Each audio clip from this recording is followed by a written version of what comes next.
نحمده ونصلي على رسوله الكريم اما بعد فاعوذ بالله من الشيطان الرجيم بسم الله الرحمن الرحيم رب اشرح لي صدري ويسر لي امري واحلل عقدة من لساني يفقهوا قولي. رفع الیدین. رفع کا معنی ہوتا ہے بلند کرنا، اور یدین کا لفظ ید سے ہے، ہاتھ کے لیے استعمال ہوتا ہے. یدین کا معنی دونوں ہاتھ، نماز میں دونوں ہاتھوں کا بلند کرنا. رفع الیدین یعنی دونوں ہاتھوں کا اٹھانا نماز میں 4 جگہ ثابت ہے. نمبر 1 شروع نماز میں تکبیر تحریمہ کے وقت، یعنی جب نماز کا آغاز ہوتا ہے. نمبر 2 رکوع سے قبل. نمبر 3 رکوع کرنے کے بعد. نمبر 4 تیسری رکعت کی ابتدا میں، یعنی جب 4 رکعتوں پر مبنی نماز ہو تو تیسری رکعت کے آغاز میں بھی. ان مقامات پر رفع الیدین کرنے کے دلائل درج ذیل ہیں. نمبر 1 حضرت عبداللہ بن زبیر فرماتے ہیں. کون ہیں وہ؟ حضرت عائشہ کے کیا لگتے ہیں یہ؟ اور بیٹے کس کے ہیں؟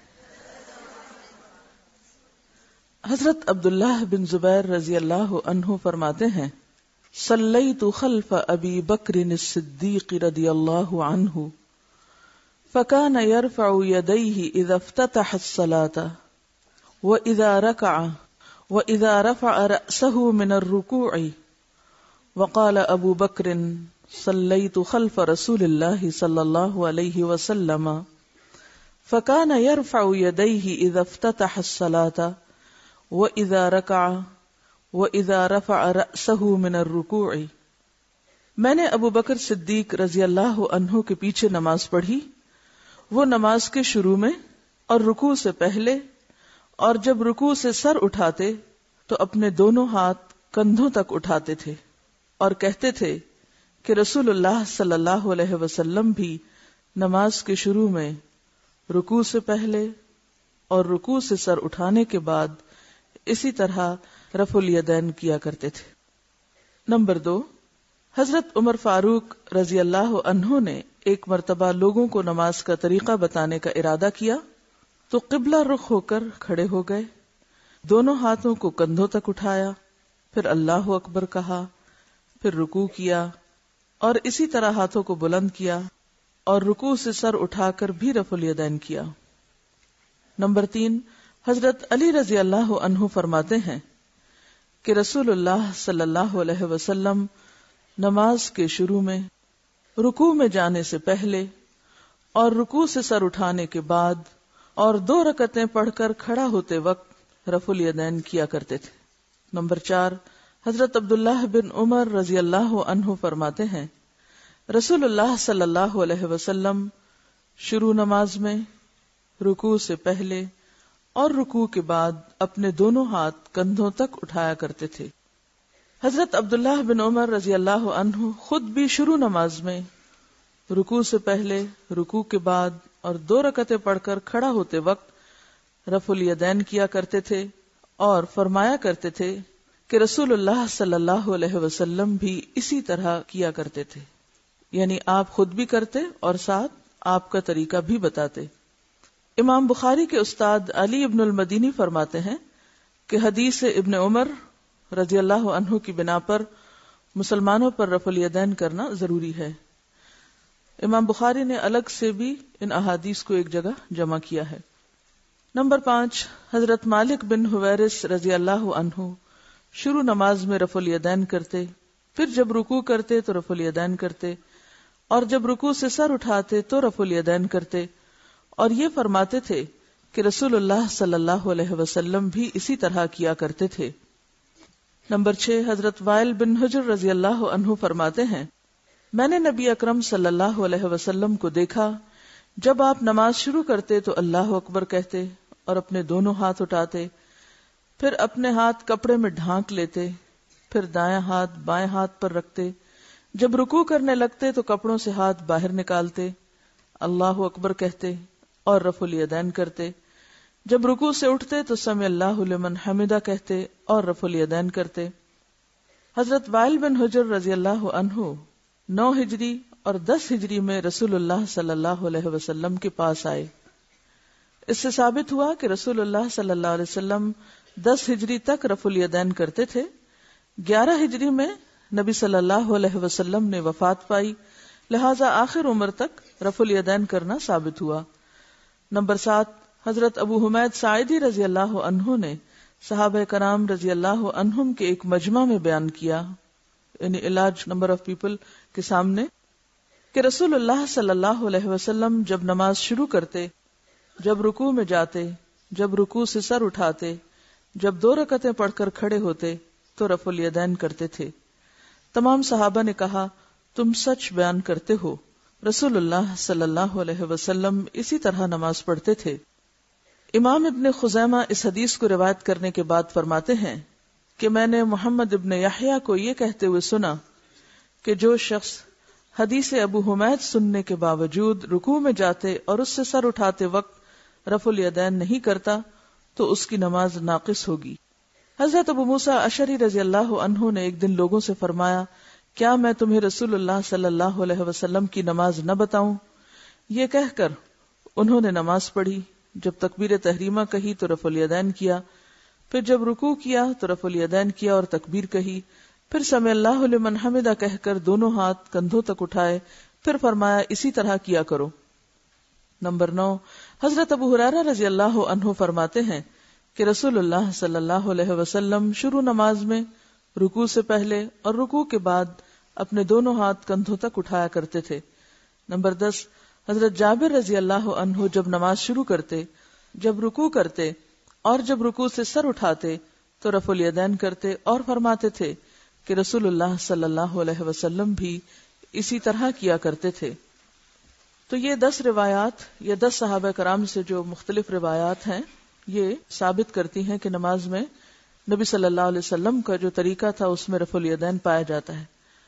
اب رفع الیدین نہ کرنے والے لوگ جو ہیں وہ کیا دلائل دیتے ہیں اور ان دلائل کا تجزیہ۔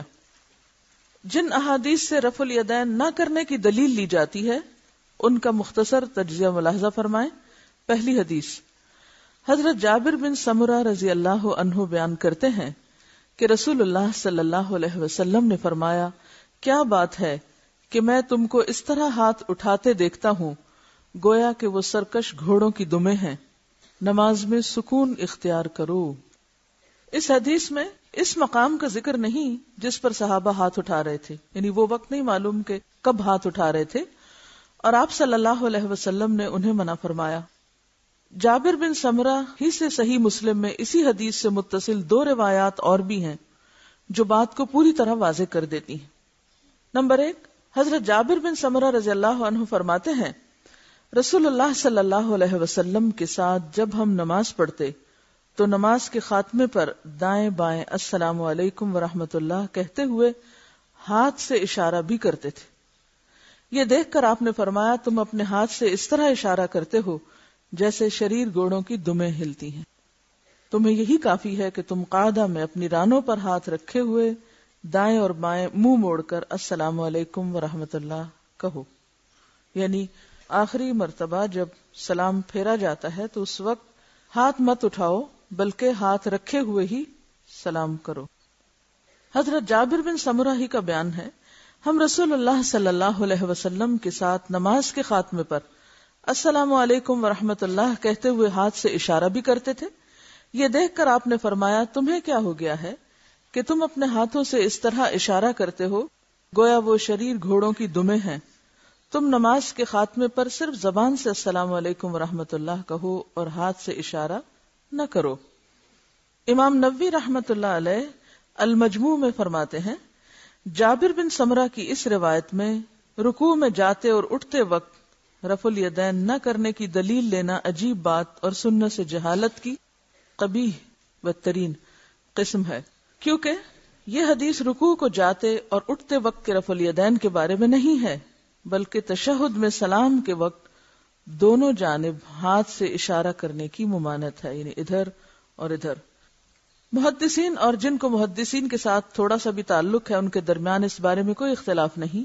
اس کے بعد امام نووی امام بخاری کا قول نقل کرتے ہیں کہ اس حدیث سے بعض جاہل لوگوں کا دلیل پکڑنا صحیح نہیں، کیونکہ یہ سلام کے وقت ہاتھ اٹھانے کے بارے میں ہے، اور جو عالم ہے وہ اس طرح کی دلیل نہیں پکڑتا، کیونکہ یہ معروف اور مشہور بات ہے.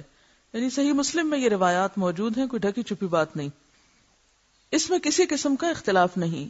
اور یہ بات صحیح ہوتی تو ابتدائے نماز اور عید کا رفع الیدین بھی منع ہو جاتا.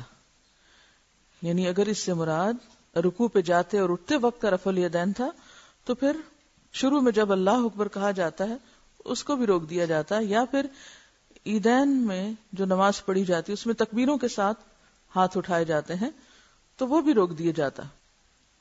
مگر اس میں خاص رفع الیدین کو بیان نہیں کیا گیا. امام بخاری فرماتے ہیں پس ان لوگوں کو اس بات سے ڈرنا چاہیے کہ وہ نبی صلی اللہ علیہ وسلم پر وہ بات کہہ رہے ہیں جو آپ نے نہیں کہی.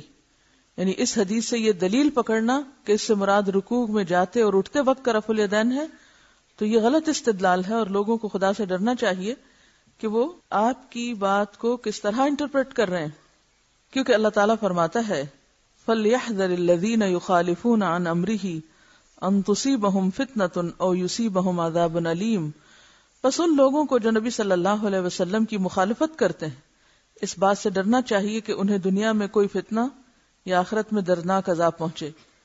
دوسری حدیث جو اس سلسلے میں بیان کی جاتی کہ رفع الیدین نہیں کرنا چاہیے، حضرت عبداللہ بن مسعود رضی اللہ عنہ نے فرمایا کیا میں تمہیں رسول اللہ صلی اللہ علیہ وسلم کی نماز بتاؤں؟ پھر انہوں نے نماز پڑھی اور ہاتھ نہ اٹھائے مگر پہلی مرتبہ، یعنی صرف تکبیر تحریمہ کے وقت ہاتھ اٹھائے اور باقی نماز میں نہیں. امام ابو داؤد اس حدیث کے بعد فرماتے ہیں، امام ابو داؤد کون ہے؟ جن کی سنن نبی داؤد کتاب ہے. لیس ہوا بصحیح علی ھذا اللفظ، یہ حدیث ان الفاظ کے ساتھ صحیح نہیں ہے. جبکہ امام ترمذی رحمۃ اللہ علیہ نے عبداللہ بن مبارک رحمۃ اللہ علیہ کا قول نقل کیا ہے لم یثبت حدیث ابن مسعود رضی اللہ عنہ، یعنی عبداللہ بن مسعود رضی اللہ عنہ کے ترک رفع الیدین کی حدیث ثابت نہیں، یعنی صحیح نہیں. امام ابن حبان رحمت اللہ علیہ نے تو یہاں تک لکھ دیا ہے کہ اس میں بہت سی علتیں ہیں. علت کس کو کہتے ہیں؟ مخفی عیب جو اسے باطل بنا رہی ہیں. مثلا اس میں سفیان ثوری مدلس ہیں اور ان سے روایت کرتے ہیں، اور مدلس کی ان والی روایت یعنی جس میں وہ سمیتو یا حدثنا وغیرہ نہیں استعمال کرتے تفرد کی صورت میں ضعیف ہوتی ہے. یعنی اگر اکیلے وہی ایک کہہ رہے ہوں تو پھر وہ ضعیف شمار ہوتی ہے. اگر ایک راوی ان کہہ رہا ہے اور باقی سب سمیتو حدثنا کہہ رہے ہیں تو اس کی تصدیق جو ہے وہ دوسری روایات سے ہو جاتی. تیسری حدیث حضرت برا رضی اللہ عنہ کہتے ہیں میں نے رسول اللہ صلی اللہ علیہ وسلم کو دیکھا، آپ جب نماز شروع کرتے تو دونوں ہاتھ کانوں تک اٹھاتے، ثم لا یعود، پھر نہیں اٹھاتے تھے، یعنی ایک ہی بار اٹھاتے. امام نووی رحمہ اللہ فرماتے ہیں کہ یہ حدیث ضعیف ہے. اسے سفیان ابن عیینہ، امام شافعی، امام بخاری کے استاد امام حمیدی اور امام احمد بن حنبل جیسے ائمۃ الحدیث رحمہم اللہ نے ضعیف قرار دیا ہے. کیوں؟ کیونکہ یزید بن ابی زیاد پہلے لا یعود نہیں کہتا تھا، اہل کوفہ کے پڑھانے پر اس نے یہ الفاظ بڑھا دیے. مزید برآں یزید بن ابی زیاد ضعیف اور شیعہ بھی تھا، آخری عمر میں حافظہ خراب ہو گیا تھا، نیز مدلس تھا. علاوہ ازیں رفع الیدین کی احادیث اولا ہیں کیونکہ وہ مثبت ہیں، یعنی جتنی احادیث کرنے کے بارے میں آئی ہیں وہ ساری اس کے کرنے کا جواز پیش کر رہی ہیں، اور نافی پر، نافی کا مطلب ہوتا ہے جس میں روکا گیا ہے، اس پر مثبت کو ترجیح حاصل ہوتی. یعنی اگر دو طرح کی احادیث آمنے سامنے ہوں تو پھر ترجیح کا اصول کیا ہے کہ جس میں کرنے کا حکم دیا گیا ہے اسے لیا جائے بنسبت اس کے کہ جس میں نہ کرنے کی بات آ رہی ہو. بعض لوگ دلیل دیتے ہیں کہ منافقین آستینوں اور بغلوں میں بت رکھ کر لاتے تھے، بتوں کو گرانے کے لیے رفع الیدین کیا گیا، بعد میں چھوڑ دیا گیا. لیکن یہ بات جو عام طور پر دلیل کے طور پہ پیش کی جاتی ہے، کتب احادیث میں اس کا کوئی ثبوت نہیں، یعنی کہیں سے یہ بات ثابت نہیں کہ یہ بات اس وجہ سے ہے. البتہ یہ قول جہلا یعنی جاہلوں کی زبانوں پر گھومتا رہتا ہے. یہ جو بتوں والا قصہ ہے اس کے بارے میں آپ نیچے دیکھیے حاشیے پر. مکہ میں بت تھے مگر جماعت فرض نہیں تھی. بت کہاں تھے؟ مکہ میں، لیکن جماعت سے نماز فرض نہیں تھی. مدینہ میں جماعت فرض ہوئی مگر بت نہیں تھے. پھر منافقین مدینہ کن بتوں کو بغلوں میں دبائے مسجدوں میں آتے. تعجب ہے کہ جاہل لوگ اس بات کو صحیح مانتے ہیں اور اس کے ساتھ ساتھ نبی صلی اللہ علیہ وسلم کو عالم الغیب بھی مانتے ہیں. حالانکہ اگر آپ عالم الغیب ہوتے تو رفع الیدین کروانے کے بغیر بھی جان سکتے تھے کہ فلاں فلاں شخص مسجد میں بت لے آئے تو اس کو وہیں سے نکلوا دیتے.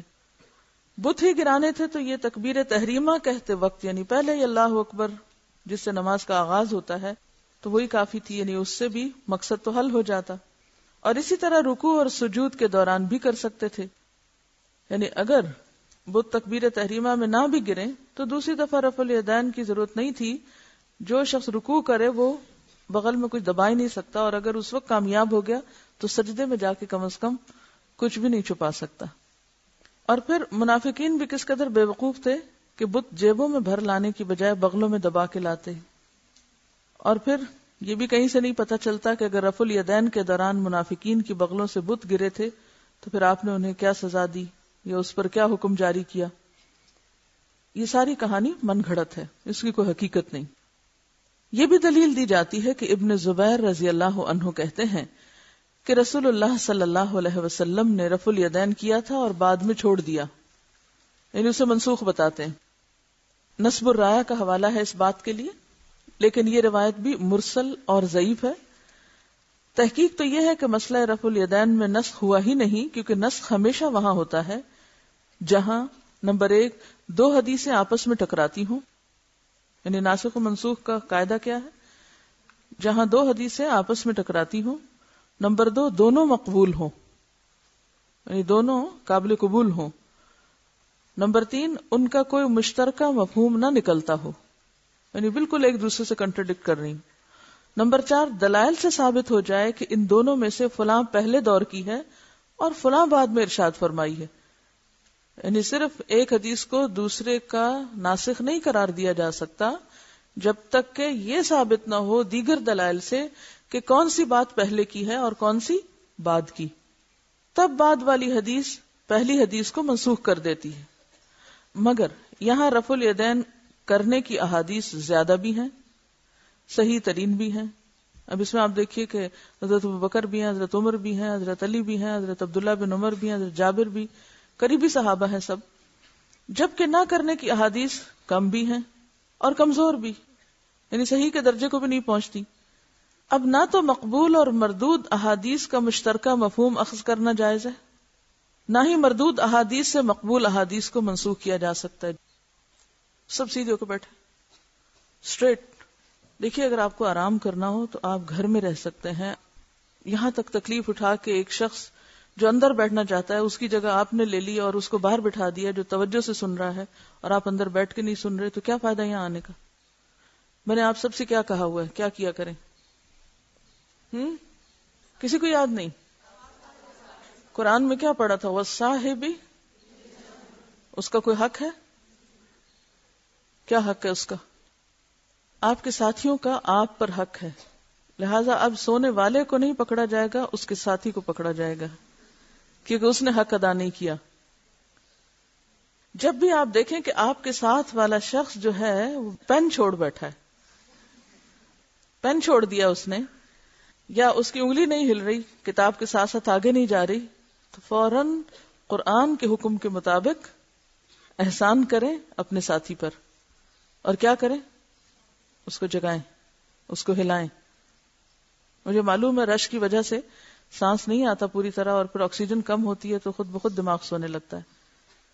لیکن جب تک آپ ایک دوسرے کو نہیں دیکھیں گے کہ وہ کلاس میں بیٹھا کیا کر رہا ہے، تو ایک شخص بھی اگر کلاس میں کوئی اور کام کرے گا تو اس سے کیا ہوگا؟ آپ ہی بتائیے کیا ہوگا؟ جی ہاں، ایک تو خیانت ہے، آپ دھوکہ دے رہے ہیں. اور دھوکہ کون دیتا ہے؟ صحیح بات ہے.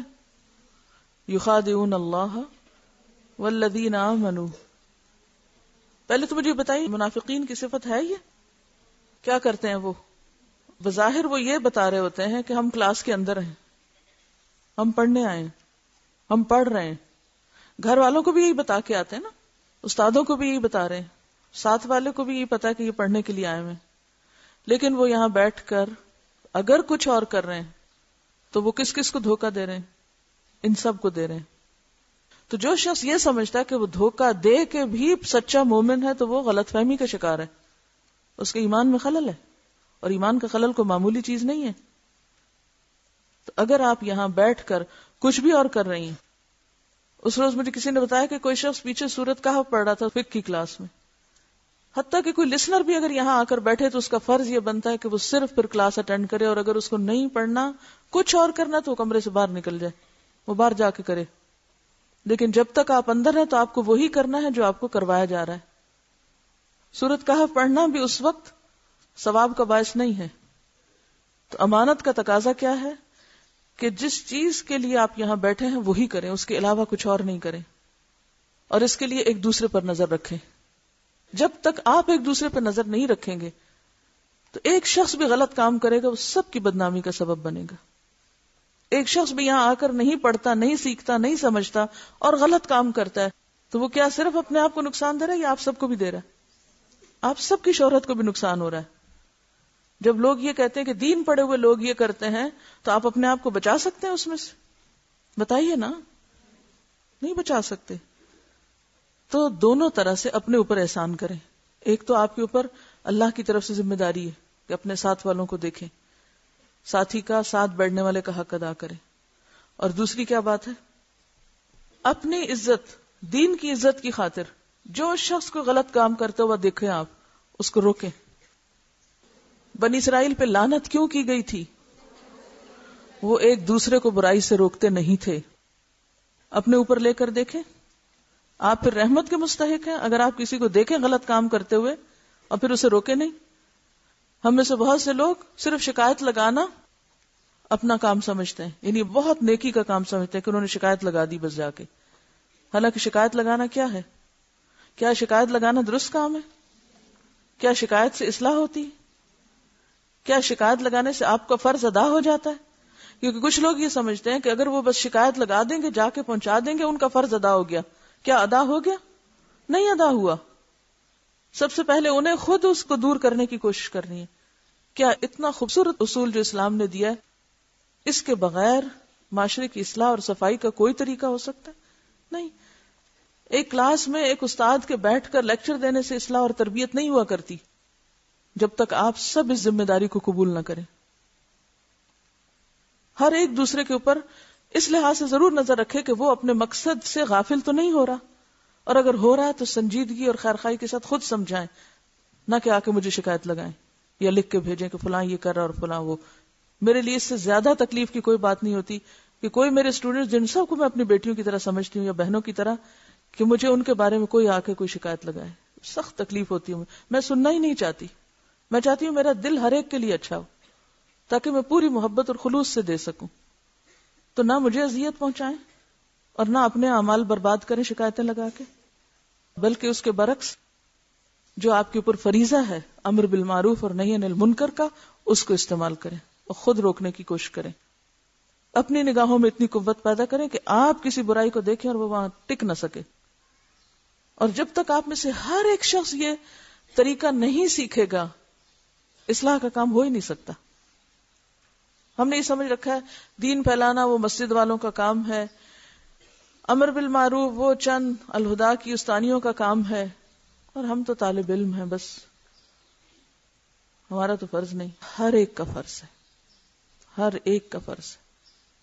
تو اب کوئی بھی آپ کے ارد گرد، اب کی کلاس میں بھی اور نیکسٹ کلاسز میں، کوئی آپ کے ارد گرد ذرا نیچے جھک جائے نیند میں، قلم چھوڑ بیٹھے، بالکل ساکت بیٹھا ہو، نہ ہاتھ ہلائے نہ انگلی، بالکل، تو ضرور اس کو ایک ٹوکر لگائے۔ مجھے معلوم ہے کیونکہ میں بعض اوقات لوگوں کو کرتی تو لوگ ریئیکٹ کرتے ہیں یا آگے سے رسپانس نہیں دیتے، یہ بھی غلط ہے۔